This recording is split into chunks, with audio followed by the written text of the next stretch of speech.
In our ongoing Colonnade preview segment, news editor Nick Widener joins us today to tell us about what we can expect this week in this week's issue.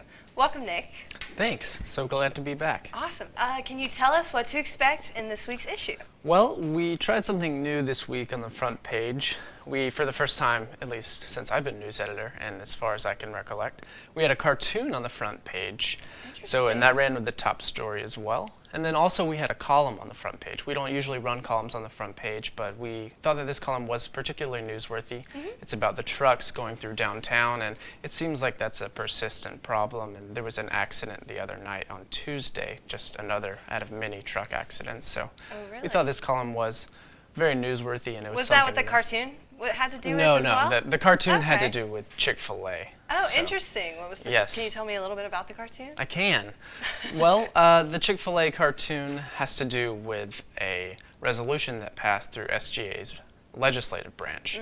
And the resolution is for Sodexo to review Chick-fil-A's contract with them and find out if they are violating any discrimination issues. And if they are, then SGA is asking for them to condemn the actions of Chick-fil-A. But this is only passed through the legislative branch, and so it still has to pass through the executive branch of SGA. Interesting. Well, what else can we expect?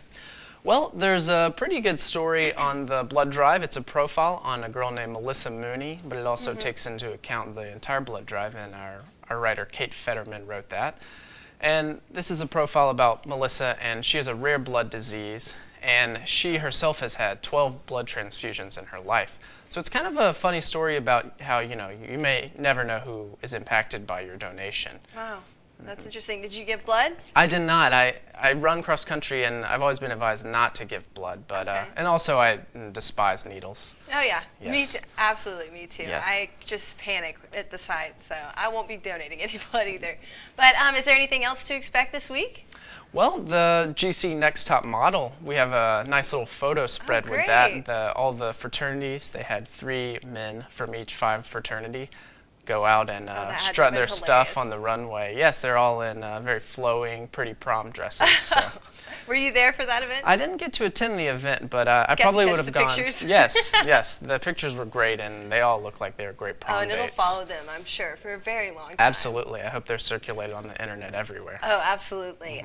Okay, well, as the semester is coming to a close, I wanted to get your input on how it's been as the editor at the Colonnade. Well, it's been a very arduous semester, I would say, and it seems like some things have become a lot easier and they've just become routine, but it's still difficult, and as you know, with a news show, it's very difficult. You've had really exciting topics like the bomb threat and the suicide. You've had a lot to work with this semester. Yes, we definitely have, and I think all of those were great things, and they've all helped us mature as writers and editors and photographers as well. And how did you end up getting involved with the Colonnade originally? Well, I just signed on sort of as practicum, and I had no real plan of pursuing it just because I was told to take on the practicum, but I never knew I'd get carried this far with it, so kind of just drug along.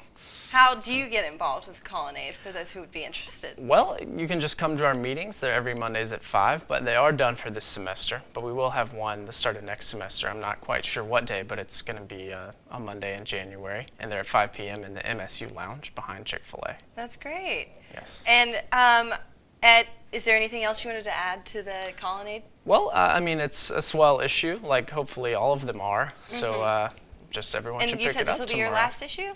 We have one more issue this semester, and that'll come out on November 30th.